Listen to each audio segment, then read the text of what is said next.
نحمدہ و نصلی علی رسولہ الکریم۔ ناظرین کرام، آج ایک تاریخی بھی ہے اور علمی بھی ہے موضوع جس پر ہم گفتگو کرنا چاہتے ہیں۔ آپ جانتے ہیں کہ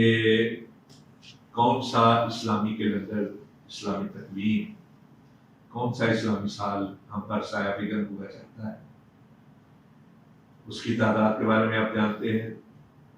اسلامی کیلنڈر ہے کیا، کب اس کا رواج ہوا، کیوں رواج ہوا، اور اس میں کس چیز کو بنیاد بنایا گیا۔ ایک مسلمان کی حیثیت سے ہم اس بارے میں کتنا جانتے ہیں۔ میں تان کے طور پر یہ بات نہیں کر رہا، میں یہ بات علم اور تعلیم کے حوالے سے کر رہا۔ اسلامی سال جسے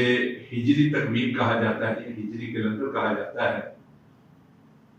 اس کا آغاز پیارے رسول صلی اللہ علیہ وسلم کی ہجرت سے ہوا، لیکن ہجرت کو بنیاد تو بنایا گیا، آغاز اس کا ہوا ہے دوسرے امیر المومنین خلیفہ رسول حضرت عمر فاروق رضی اللہ تعالی عنہ کے دور میں۔ اور اس کی وجہ کیا بنی تھی؟ تاریخ دمشق میں حضرت انس رضی اللہ تعالیٰ عنہ سے روایت ہے کہ مکاتیب میں تاریخ کا لکھا جانا تو پیارے رسول صلی اللہ علیہ وسلم کے دور میں شروع ہو گیا۔ اور اگر آپ ڈاکٹر حمید اللہ کی الوثائق السیاسیہ، یعنی وہ جس کا ترجمہ پیارے رسول صلی اللہ علیہ وسلم کے مکتوبات کی شکل میں کیا گیا، اس کو دیکھیں تو وہاں آپ کو اللہ کے نبی صلی اللہ علیہ وسلم کے ایسے مکتوب دکھائی دیں گے جن پر باقاعدہ تاریخ ہے، فلاں مہینے کی فلاں تاریخ، لیکن سن آپ کو دکھائی نہیں دے گی۔ سن کا آغاز جو ہے بطور کیلنڈر کے، بطور تقویم کے، یہ حضرت عمر فاروق رضی اللہ تعالیٰ عنہ کے دور میں شروع ہوا یہ کہ حضرت ابو موسیٰ اشعری رضی اللہ تعالیٰ عنہ نے ایک بار حضرت عمر فاروق رضی اللہ تعالیٰ عنہ کو خط لکھا کہ امیر المومنین، آپ ہمیں جو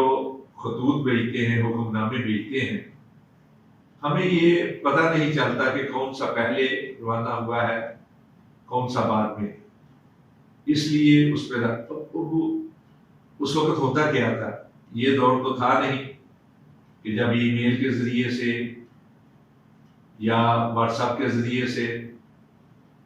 جلد از جلد بھیجے جا سکے یا بائی ایئر بھیجا جائے، یعنی جدید ترین تیز رفتار جو طریقے ہیں ترسیل کے، مواصلات کے، وہ اس وقت موجود نہیں تھے۔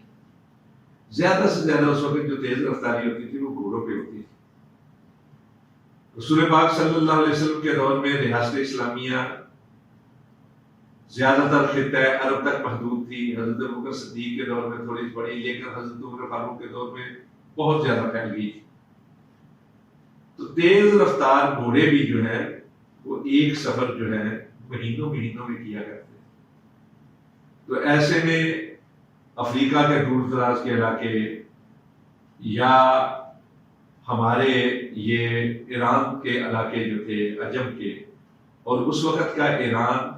آج کا موجودہ ایران نہیں تھا، اس وقت کا ایران جو ہے وہ آذربائیجان سے بھی آگے تک کا پھیلا ہوا تھا۔ آذربائیجان جس کا دارالحکومت باکو ہے، وہ ملک ہے جو سوویت یونین میں شامل تھی۔ ایک آذربائیجان کا حصہ جو ہے موجودہ ایران میں ہے، لیکن اصل جو ایران تھا، کسرا کا ایران، وہ آذربائیجان سے کہیں زیادہ آگے تک پھیلا ہوا تھا۔ تو یہ سارے علاقے حضرت عمر فاروق رضی اللہ تعالیٰ عنہ کے دور میں یا فتح ہو چکے تھے یا فتوحات بڑھ رہی تھی۔ اسی طرح ہمارے پاکستان کے جو علاقے ہیں، خصوصاً گوادر کے قریب کے علاقے جو ہیں، یہ ہمارے مکران کا علاقہ، یہاں تک حضرت عمر فاروق رضی اللہ تعالیٰ عنہ کے دور میں افواج آ چکی تھی۔ یہاں ضمن ایک بات آ گئی ہے، ہمارے ہاں یہ معروف ہے کہ محمد بن قاسم جب سندھ میں آیا تو اس وقت اس کی عمر 17 سال تھی،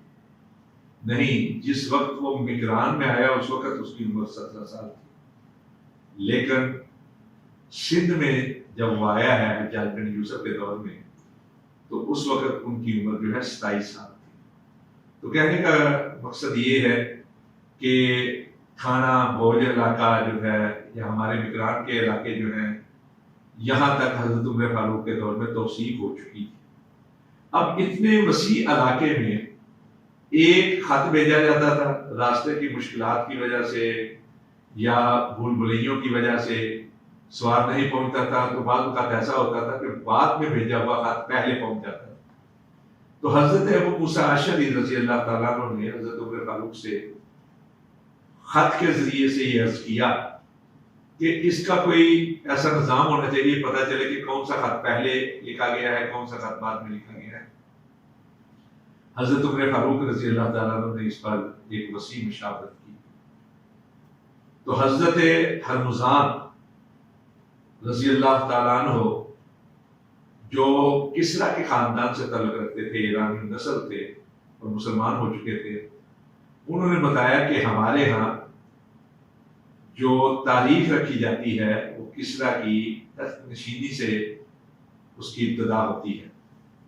جبکہ عربوں کے ہاں یہ معاملہ تھا کہ کوئی بڑا واقعہ پیش آتا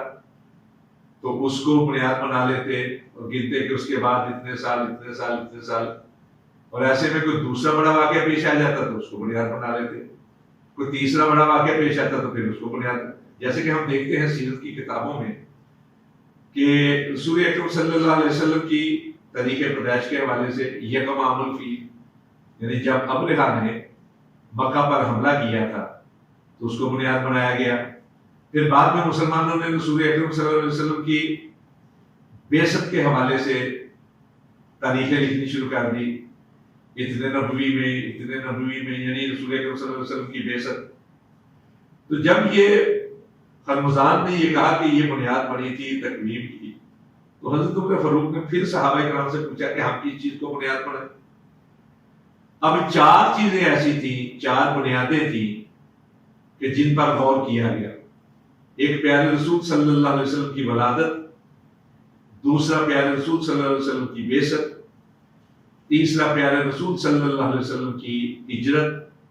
اور چوتھے پیارے رسول صلی اللہ علیہ وسلم کی وفات۔ یہ 4 باتیں ایسی تھیں جن کو بنیاد بنایا جا سکتا تھا۔ تو اس پر جب مشاورت ہوئی تو حضرت علی رضی اللہ تعالیٰ عنہ نے یہ مشورہ دیا کہ آپ کی ہجرت کو بنیاد بنایا جائے، اس لیے کہ ہجرت اصل میں وہ ٹرننگ پوائنٹ ہے جس سے اسلام کا بول بالا ہوا، ریاست اسلامیہ کی بنیاد پڑی اور اسلام کو ایک دین کے طور پر، ایک طاقت کے طور پر قبول بھی کیا گیا اور ماننا بھی گیا۔ پہلا دور جو ہے وہ صعوبتوں کا دور ہے،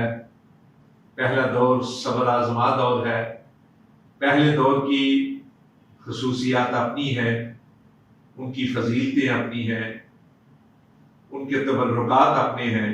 لیکن ہجرت کے بعد کا دور جو ہے وہ ریاست اسلامیہ کے استحکام کا، اس کی بنیاد کا، اس کے پھیلاؤ کا، اور پیارے رسول صلی اللہ علیہ وسلم کی تعلیمات اور آپ کی جو اسلامی احکامات ہیں ان کے وسیع تر اشاعت کا دور ہے۔ حضرت علی رضی اللہ تعالیٰ عنہ نے جب یہ مشورہ دیا تو حضرت عمر فاروق رضی اللہ تعالیٰ عنہ اور دیگر صحابہ کرام نے اس کو قبول کیا۔ اب دوسرا مرحلہ یہ آیا کہ کس مہینے کو ابتدائی مہینہ قرار دیا جائے۔ ایک طرف حج جیسا عظیم فریضہ تھا کہ جب دور دراز سے لوگ مکہ مکرمہ کی طرف رخت سفر باندھتے تھے اور مکہ کا ارادہ کر کے مکہ کی طرف رخ کر لیتے تھے، لیکن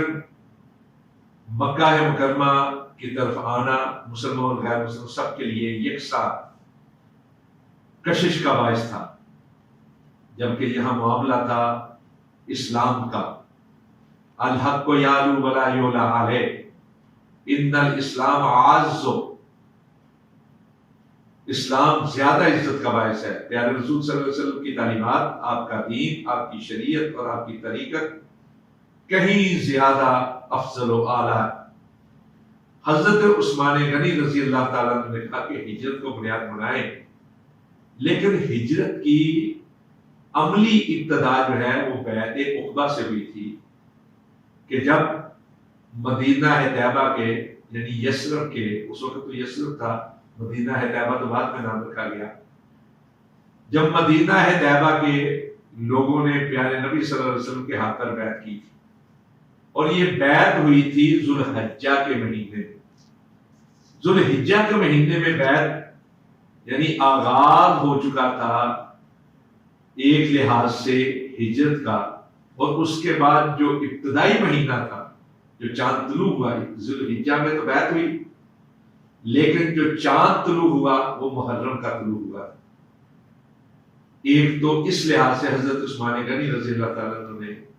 جب یہ رائے دی کہ محرم کو، اور محرم وہ مہینہ ہے جس میں حرمت کا نام جو ہے بطور علم کے یا بطور نام کے اس مہینے میں شامل، پھر اس کی جو صفت ہے محرم الحرام اس میں بھی حرمت. تو یہ بھی در حقیقت ایک اشارہ تھا کہ اسلام بھی حرمت والا ہے، اسلام کے متعلقین بھی حرمت والے ہیں، اسلام کا فروغ بھی حرمت والا ہے، اور جو جو اسلام کے دامن میں آیا جائے گا حرمت اس کا نصیبہ بن جائے گی، یعنی حرمت اور احترام. تو اس لحاظ سے محرم الحرام کو ابتدائی مہینہ قرار دیا ہے. یہاں میں ایک اور جو ہے مزے کی بات آپ کے گوش گزار کرنا چاہتا، وہ ہے کہ ابتدا ہے محرم الحرام حرمت والا مہینہ، اختتام ہے ذوالحجہ حرمت والا مہینہ، اور درمیان میں ہے